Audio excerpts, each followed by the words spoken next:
Hi, my name is Shira Rubinoff. I'm here with Jayan Taril, Senior Director, GM Risk as a Service at PayPal. Jayan, pleasure to be with you here today. Thanks for having me, Shira. Certainly, pleasure. So, today we're going to talk about digital transformation and the importance of digital agility within an organization.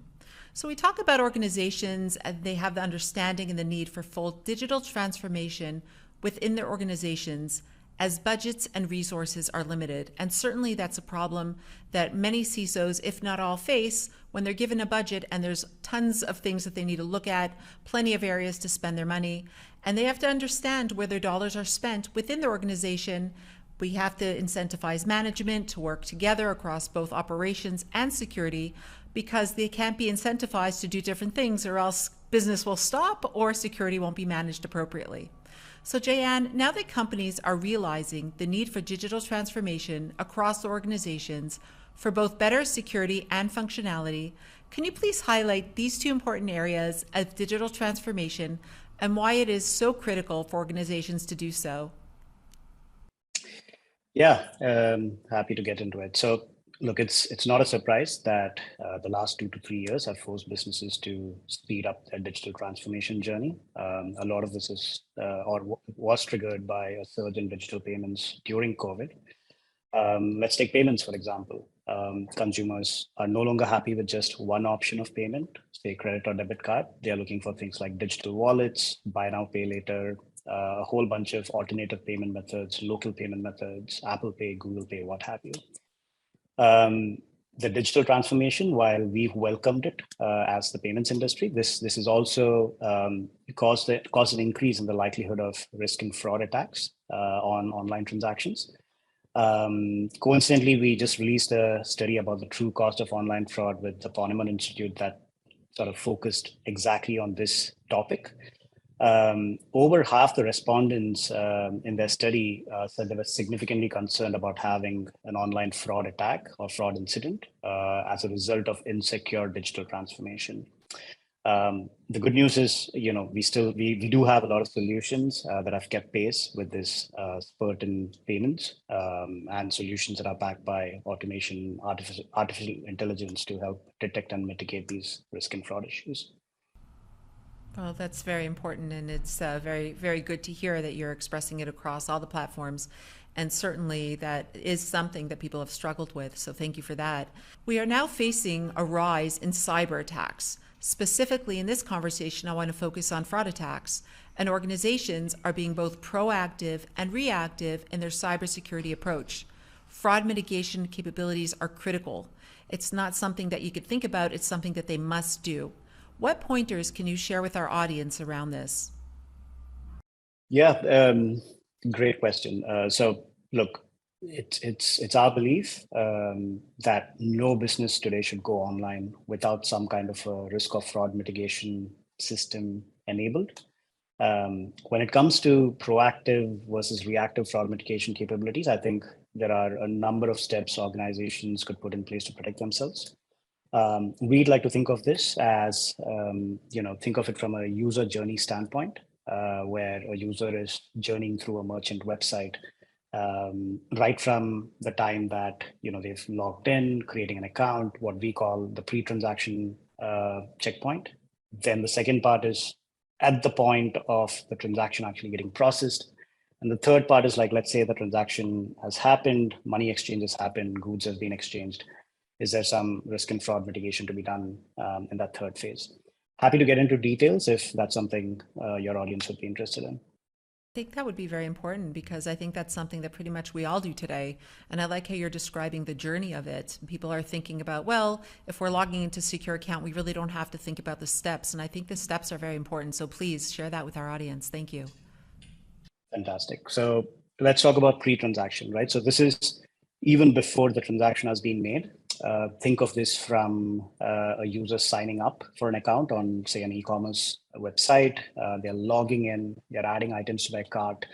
At every one of these steps, you could do risk and fraud evaluations or checks. You're on the lookout for synthetic fraud, bots masquerading as legitimate users, repeat fraudsters trying to create multiple accounts to exploit some kind of marketing campaign you're running, let's say, just around your holiday season. So all of this is pre-transaction, and there's a lot of stuff that you can catch right out the gate or the early part of the funnel. Step two is during the transaction processing. So as a user, you've decided what you want to buy and you're hitting that checkout button. This is where we arguably run some of our most sophisticated risk mitigation systems and models. We are looking up hundreds of thousands of data points across, the user's transaction attributes, their behavior attributes, a lot of merchant history, what kind of fraud and risk has happened on that merchant's platform. Harnessing our two-sided network here and combining that with additional signals which we get from the issuers in terms of address verification, card verification checks, and then trying to make an educated decision on whether we need to let this transaction go through or not, right? So how risky is this? Should we ask the merchant to settle this, take the money, give the goods? So that's part two. Part three, which I like calling our post-transaction flow. Look, there's never a perfect risk management system, right? There's always puts and takes. So there's going to be some risk that will still slip through. It doesn't mean that that's a lost cause. There is an opportunity to go in and recover some of that. And so over here, you need to offer merchants the ability to fight and win disputes, stop them from becoming chargebacks, and save them thousands to millions of dollars, depending on the size of the merchant and the scale at which they run. So to me, very broadly put, these are sort of those three-step process, and you have both proactive and reactive measures that you can instrument at each of these three levels. I think that was very insightful, certainly highlighting the proactive and reactive pieces at each of these steps. So thank you for sharing that. And now we also talk about the budgets, and budgets have been a struggle for organizations in terms of where to focus their dollars. And when I look at technology and look at security, I think about spending in almost three buckets. A nice to have, which is pretty much anything that would add a layer of security. Hey, that's nice to have, let's put it in the bucket. A good to have would be the next level up. Once we have the extra dollars floating around, we're definitely going to buy that. And the third would be a need to have, which is something we must address now as the need exists and is hurting us both and our customers. There's a pain point, there's either money lost, there's security breaches, there's something going on that we actually need to deal with it right now. So Jayan, can you please shed some light on security budgets, specifically when dealing with mitigating fraud, the need, the want, and the good to have? And how does an organization prioritize spending when there are so many areas of need within the organization? Great question. And I'd like to answer this a little differently. There's no one size fits all answer to this budget problem. To me, at least in our experience and how we've seen merchants sort of react to thinking about budgets, we've seen that a lot matters on the merchant and where they are in their user journey. So for example, are they a small business coming online for the very first time? Are you a mid-market that has tasted success and you're an aggressive growth path? Or are you a large enterprise that have your own sophisticated risk and fraud tools and teams, and you care about optimizing and moving the needle by a couple of basis points, saving your organization millions of dollars, right? So to me, the size, complexity, and where you are in your journey as a merchant determines the budget and how people think about budgets in the first place. Happy to get into details broken down by these merchant segments if that's of interest. Certainly at a high level, that would be very useful to share with our audience. Thank you. Yeah, so let's talk about a business coming online for the very first time. Think of a typical mom and pop store. I mean, it's usually a one-person, two-person operation. They've just about figured out how to accept online payments. And then all of a sudden, their first chargeback comes in, and this is probably the first time they're even like coming face to face with the term chargeback. Hey, what is a dispute? What's a chargeback? Why are there fees associated with it? What you should know is $1 of chargeback is almost equivalent to $3 of revenue, because A, you have shipped goods that you're not going to get back. B, you need to refund the buyer for the chargeback amount. And three, there are fees and fines involved. right? So it's a big blow to a small business that's coming online for the first time. Can be very, very intimidating. And typically these folks think about, the first thing that they think about is, oh my God, like, can I get some liability shift for these chargebacks that happen? So take my money and take care of my problem for me. So they are looking for uh, products like chargeback protection, seller protections, anything that protects them, where at that point of their journey, they just want to be focused on growing their business and not really worry about risk, right? So pay some premium upfront and let somebody else handle this problem. Now let's switch gears. Let's say you've become bigger, you're mid-market tending towards becoming a large merchant.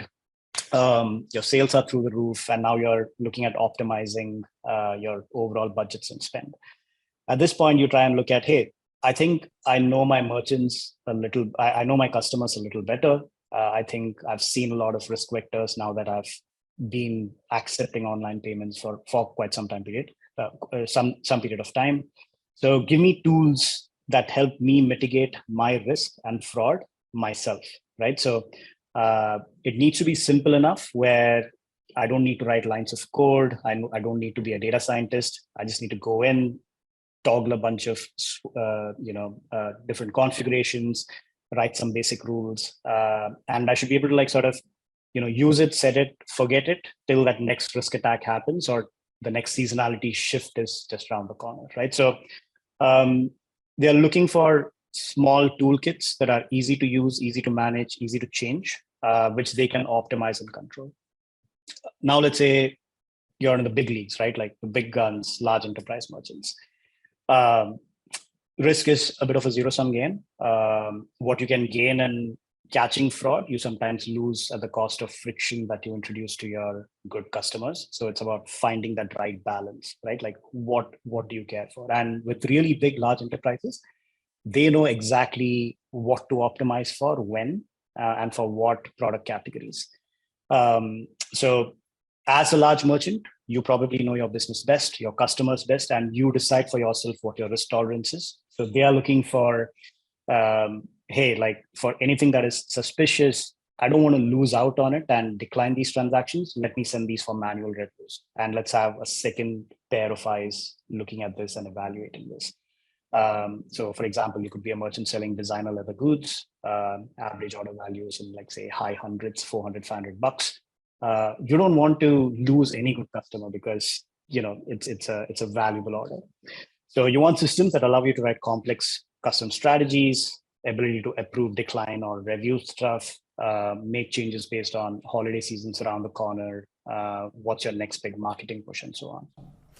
I'd also like to mention, I think that things that you're also highlighting that are so important is the no one size fits all and having a very flexible solution. I think a lot of security products out there are, okay, just put it in and work the way we work.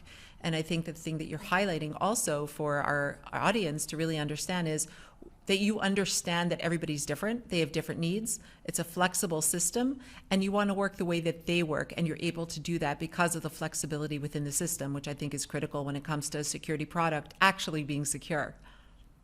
Yeah, I think flexibility and choice are absolutely important. I think you nailed it on the head. There is no one size fits all rule here. Love to talk a little about when you think about budgets overall, right? Like just in terms of the main considerations that we've seen or how we've seen merchants react to it. The cost, I think, is number one in everybody's head, right? Like, hey, does this product pay for itself? They need to think about brand risk as you become big, right? The cost of losing customers because you've had a massive risk attack and the brand reputation hit it causes you. It's difficult to put a value to it, but definitely, can burn up a big company in the long run. If your card network disallows you to on their network as a result of high fraud losses, that can bring a business down overnight, right? And then your OpEx spend, where do you draw the line between automated systems versus having ops teams that are reviewing and doing manual checks and balances, right? So a mix the spend part. Important, yeah, that's very critical. Yeah, so look, I don't think protecting your organization against fraud doesn't always have to require massive financial and time investments.